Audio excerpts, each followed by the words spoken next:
Ош мэриясы шаар күнүнө карата уюштурулган сый тамакты акысыз өткөрүү үчүн классик мейманканасынын кожоюну Жаныбек Ажымаматов топу залаганбы?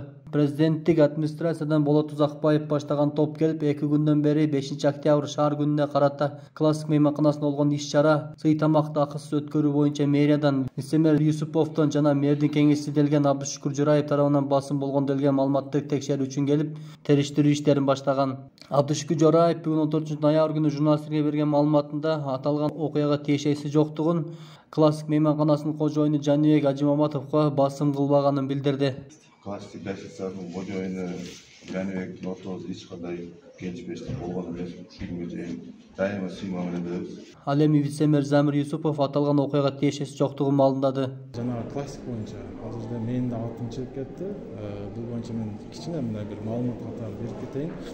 Ал боюнча азыр териштирүү иштери жүрүп атат. Депутаттар белгиленди, комиссия белгиленди. Эми жанагы менин оюмча бир аз маалыматты толугураак чыгарып койгондо жакшы болмок болот. Ош шаардык прокуратурасынын коррупцияга каршы күрөшүү жана мыйзамдардын аткарылышын көзөмөлдөө бөлүмүнүн башчысы Канат Насипов аталган иш боюнча жарашы кагазы ишке тиркелип барганын, прокуратура териштирип анан жооп кайтараарын белгиледи.